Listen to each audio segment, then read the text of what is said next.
As long ago as the 18th century, public transportation has been an essential part in getting around large, compact areas. From horse-drawn carriages to electric-charged railways, we have witnessed public transportation unfold and it is not yet at its peak. In a report from the American Public Transportation Association, it states since 1997, public transportation ridership has increased 21%, a growth rate higher than the 19% increase in U.S. population. So far, the length of a subway track is over 960 miles in only Boston, New York, and Toronto combined. If time is truly money, then the efficiency of public transportation has significantly fueled the North American economy. 300 years ago in Boston, to get from one end of the city to the other, you would have to walk 2 days. Even if you lived across the Charles River or Boston Channel, you still had to walk a great distance due to the city being a peninsula. Boston dreamed of a ferry across the channels and were desperately looking for a charter to operate the ferries. When Thomas Williams heard that the Massachusetts Court of Assistants would offer a contract for a ferry service, he stepped in. And in 1631, Thomas Williams opened the first public transit system in North America. For 110 years, that was the only method of public transportation in the New World, until in 1740, New York started running ox carts to transport citizens.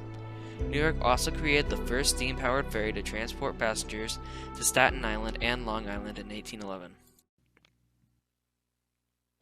But then, a revolutionary new method of transportation hit North America: the steam train. Even if the early ones only had about 15% of the power of a modern ride-on tractor, Americans saw the potential. At first, the steam train wasn't used widely for public transportation. However, after the Civil War was over, New York entrepreneurs gained interest in the steam train. They thought the speedy commute would help unite New York City, and they were right. They started building iron girder rails above the city streets and fixed stations. They hit many setbacks on the way, but in 1876, the 100th anniversary of independence, they had an express railroad connecting Manhattan. Most cities, including New York and Boston, also experimented with steam-powered streetcars, but decided that due to noise concerns, it would be better to switch to electric ones instead. Electric streetcars exploded with popularity, and the same technology is still used widely, like Boston's Green Line or Toronto's streetcars. These streetcars almost entirely wiped out horse-drawn carriages.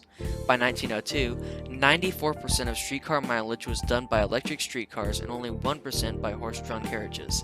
However, though streetcars are practical, they are not easily affordable. It was expensive to build track, keep good maintenance, and pay for the electricity. Most horse carriage companies took this to their advantage and tried to convince small governments to implement their horses into their towns. Most failed and their companies fell. Meanwhile, in large cities, small streetcar companies were being absorbed and monopolies were being formed. This was losing ridership satisfaction, but most commuters had no other choice. That was, of course, until Henry Ford changed transportation forever. The affordability and practicality of your own motor car was massive compared to those of riding the streetcars. Ridership plummeted and monopolies were in peril. They hired more employees, reduced the cost to a nickel no matter what the ride length was, and helped pave and push snow off the streets. However, while the streetcar was recovering, there was something else below our feet.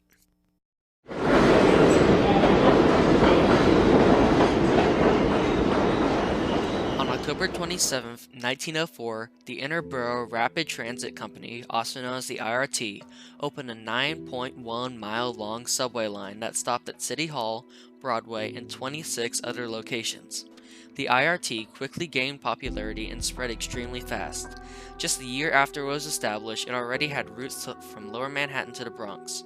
In 1908, they crossed the East River to Brooklyn, then expanded to Queens in 1915.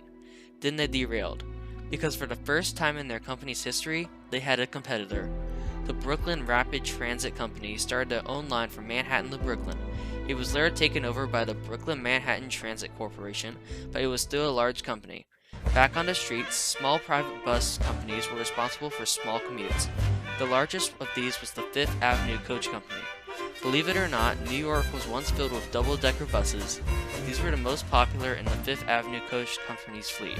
They operated from Washington to 90th Street. In 1932, however, things took a change. For the first time, New York City opened its own subway line called the Independent Rapid Transit Railroad.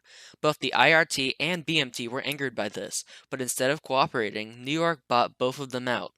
In addition, they bought BMT's buses and three other independent bus companies, and in 1953 they created the New York City Transit Authority, which is now known as the MTA New York City Transit. As long ago as the late 18th century, public transportation has been an essential part in getting around large compact areas. From horse-drawn carriages to electric charged railways, we have witnessed public transportation unfold and is not yet at its peak.